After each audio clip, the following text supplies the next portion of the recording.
If you consider yourself an ambitious or high achieving woman and you believe that you need to hustle and do a lot to create success, I'm going to share with you what that might be costing you. Maybe you also feel like an ambitious or high achieving woman and you're like, I just want to do this in a way that actually supports myself, that doesn't leave me feeling physically, emotionally, or mentally drained, or sacrifice my well being in pursuit of the great, big, massive success that I'm here to create. If that sounds like you are in the right place, and we're going to dive into the cost of the high achieving woman narrative and way of working and how you can heal that and start to embody yourself as a flow CEO right now. Let's go.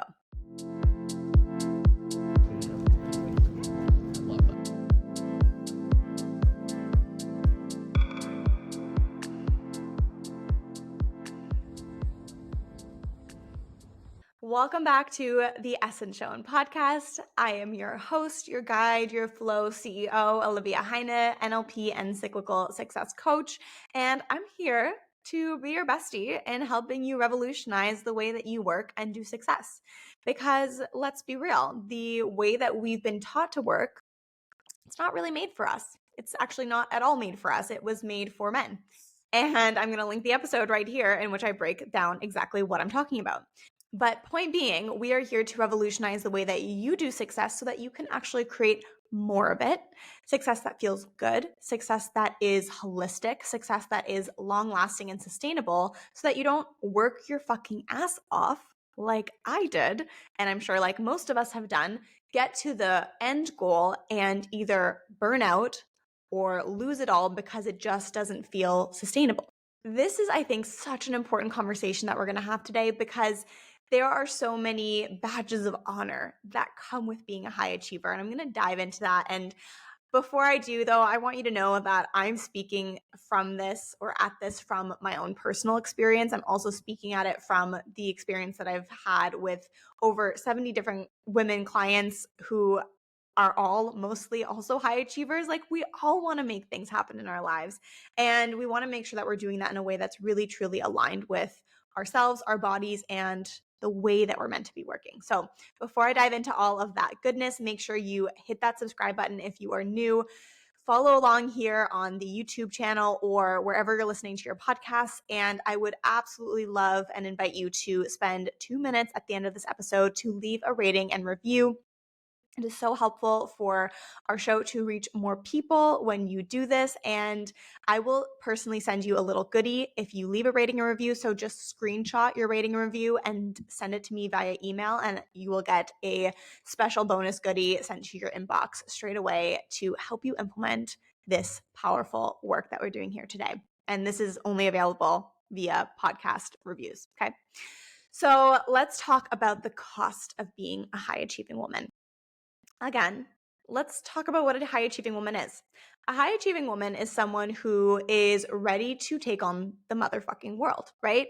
You have goals, you have dreams, you have desires, and you are not going to let anything stand in your way to make that happen, especially not the gender roles, and especially not male dominated work environments, right?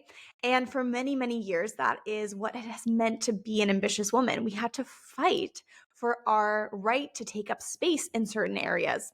We had to fight for our right to speak up in a work environment. We had to fight for our right to go to get secondary education or primary education. We had to fight for our ability to move past the receptionist job or to be considered for the promotion that was only given to men prior to that. There were so many places in which we really had to put aside anything that would have made us different from men in order to achieve the goals that we personally wanted to achieve. And that has served us in a lot of ways. But we are getting to a point now where it's actually starting to harm us. And truth be told, it harmed us in the past, but the outcome of what we were creating kind of balanced that out just enough that it was like, okay, it's fine. But now we're getting to a point where the cost of actually continuing to work in this way is costing you way too much. And I'm going to talk more about what it's actually costing you as well.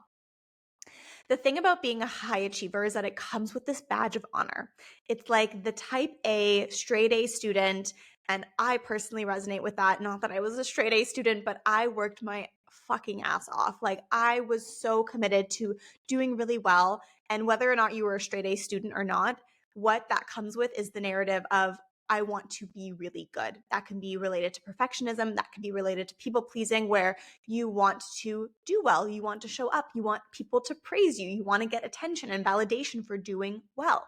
And this creates a feedback loop or a system, a wiring, a pattern within you where you get praised for doing well, for working really hard. And what starts to happen is we connect success and the outcome of being praised with the path that we had to take to get there, which was working really hard and doing a lot. So this creates a feedback loop in the brain, or a patterning or a wiring, where we then start to connect doing well with getting praise. And the way that we get praise is by working really hard, right? It's not just the grades. And for me also personally, especially if you weren't a straight A student, you compensated for that by working really hard, right? And if we know that the better we do, the easier it's going to be to fight for our place in the future, right? That was what that belief system was, or that reality was, that was passed down through our past generations of women who had to fight for their place in the work world. We're like, okay, if I put in the groundwork now and everyone loves me and I get that validation, it will be easier for me down the line. But what ends up happening here is we are changing and coercing ourselves into being someone who we're not, because we believe that that's what's expected of us, because that's what we believe is going to get us to the outcome and to the result that we want. Ultimately, what this is living by other people's expectations, whether that be your parents or your teachers or your bosses, or just generally the external societal expectations of go to school, graduate, go to university, get a job, get married, blah, blah, blah. Like there's a general flow that's expected and acceptable by society.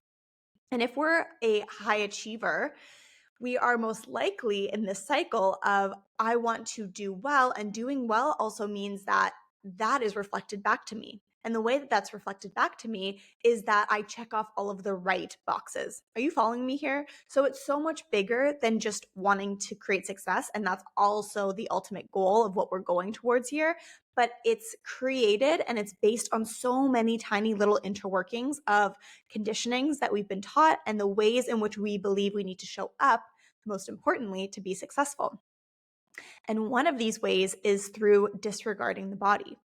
Because if you need to fight for your place to be heard or to be seen or to be validated in the realm of work or any environment, anything that might come in the way of that, or that might give someone else a reason to spite you or to disregard you, you don't want to give them that reason.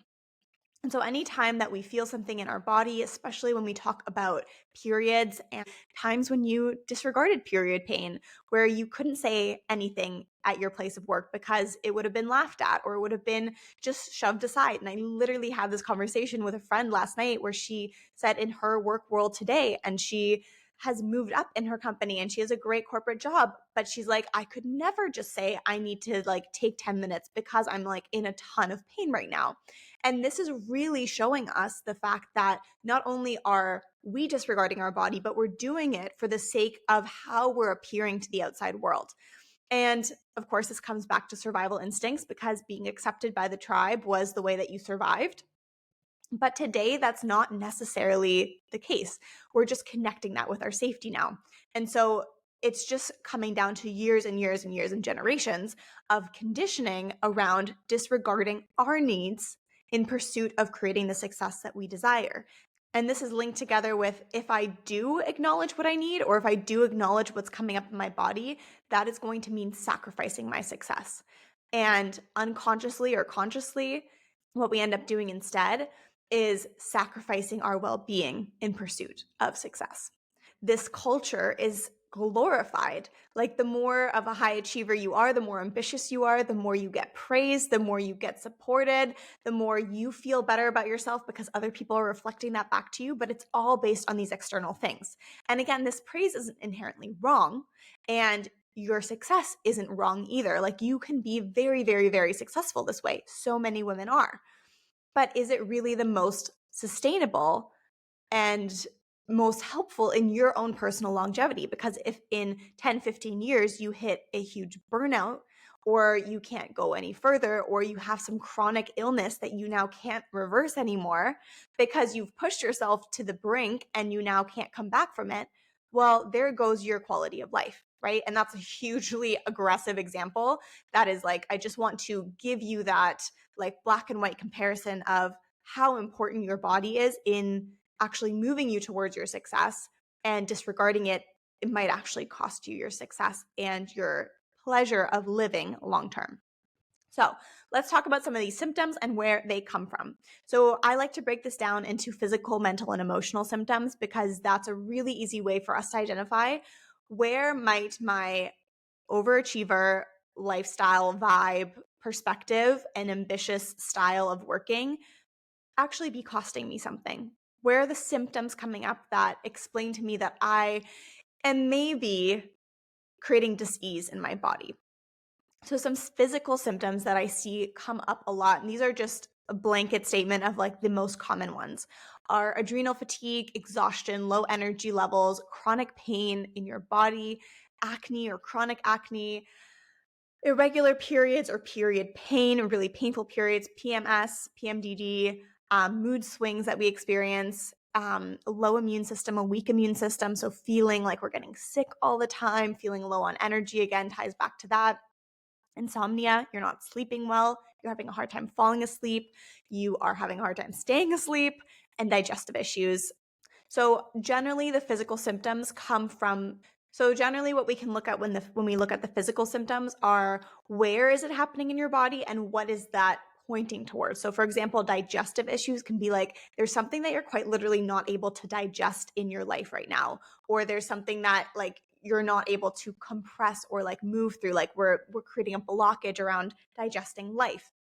If we're feeling their regular pains or regular periods or period pains, anything related to your cyclical nature, often there's this rejection of the feminine. We're so in our masculine that we're like disregarding the thing that makes us most women in our lives. We're disregarding the thing that actually makes us most feminine. Acne, there's something about being seen, something about showing yourself, showing your true self, worried about your worthiness. I struggled with acne and chronic acne for years. This can also come back to irregular periods or hormonal symptoms that might be coming up, low energy, fatigue, all of those things. It's literally your body saying like, we are tired and you're not giving us the space to rest. And that's when we want to start looking at what are the mental elements around rest that are making you feel guilty, lazy, shameful, embarrassed, whatever it is where you feel like you can't actually rest, or where you're trying to rest, but you're actually compensating for that rest because you feel, again, internally on a subconscious level, like it's not safe for you to be resting. That brings us really beautifully a segue into the mental symptoms. So stress and anxiety is a huge one. We have so much work and workplace stress and anxiety these days. We live at a heightened level of stress where our nervous system is actually often working on overdrive in order to compensate for the stress that we feel. Certain levels of cortisol, which is a main stress hormone in the body, that is only supposed to be activated over long periods of time when there are famines or wars, tend to be at those heightened levels today. So that's showing us that we are experiencing stress in our lives at immense levels, but it's like sustained stress. So we don't even realize that we're at that level anymore.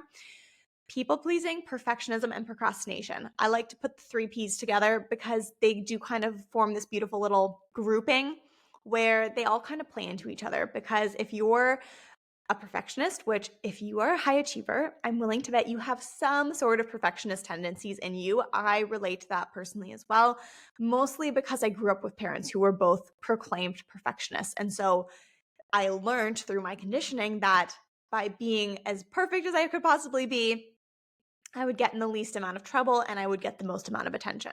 So that's not innately who I am. That's not innately who you are either, but it's a learned behavior. That often ties into procrastination. So if you're a perfectionist, you might also be a procrastinator because you want it to be perfect and you're so worried about it not being perfect, or there's a fear of potentially getting it wrong. And that, of course, beautifully wraps us into people pleasing, where why are we doing all of this? Well, because we want to be accepted.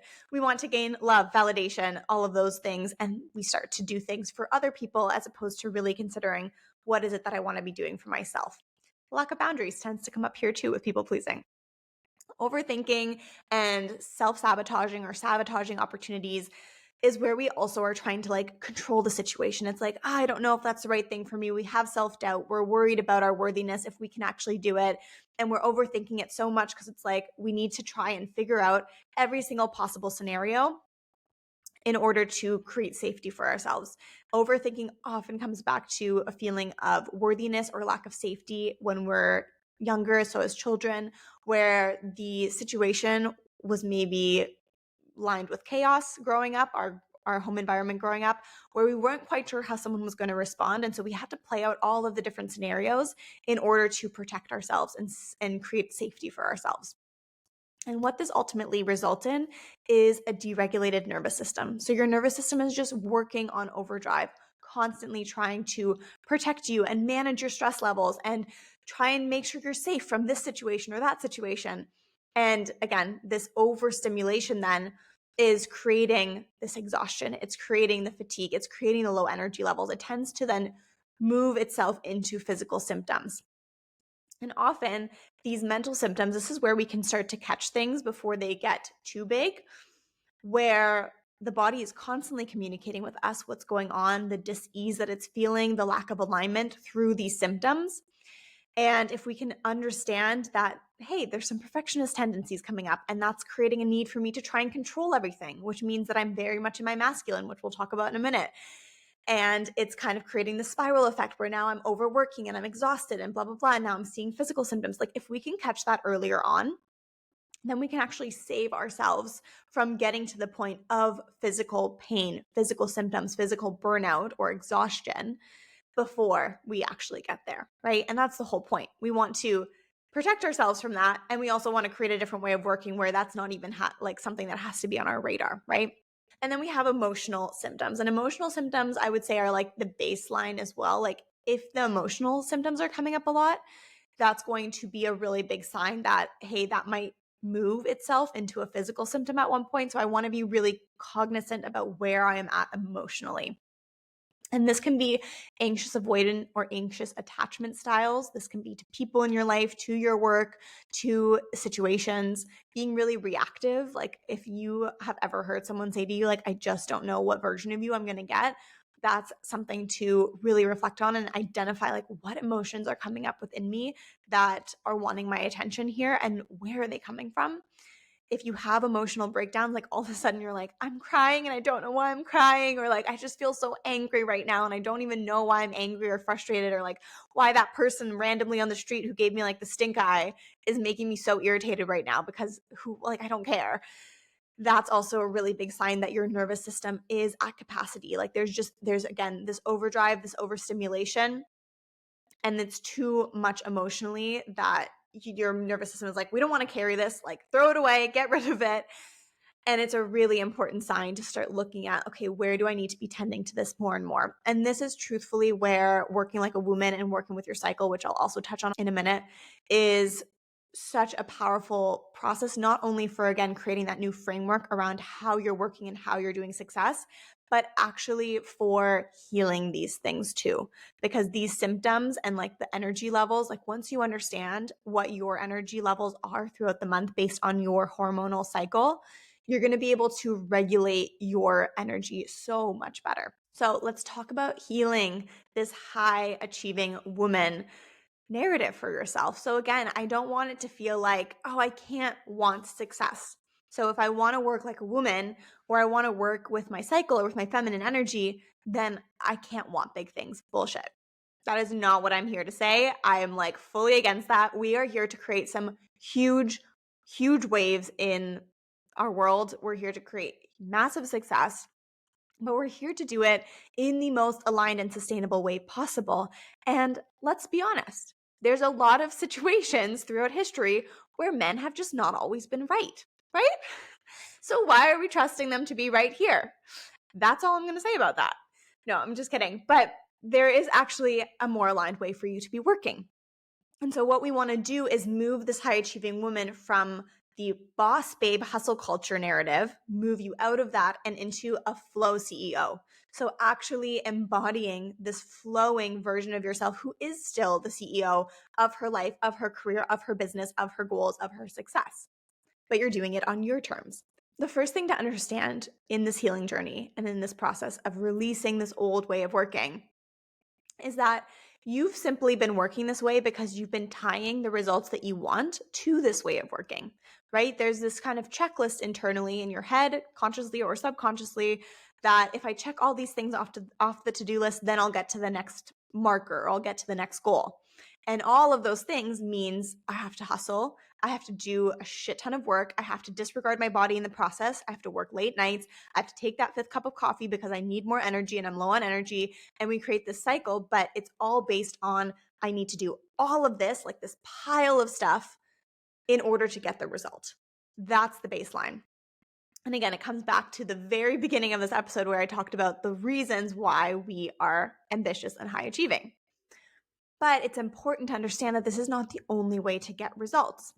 This is you being in your masculine energy. So like I mentioned before, like men created the realm of work. That's what the 9 to 5 is based around, the male hormone cycle. I'll link a video here where I go very much into depth about that. But this has then created a result where us as women stepping into that realm of work are then changing ourselves and stepping into the masculine side of ourselves, or our masculine energy, in order to compete in this realm of masculine-based success and structures. Are you following me here?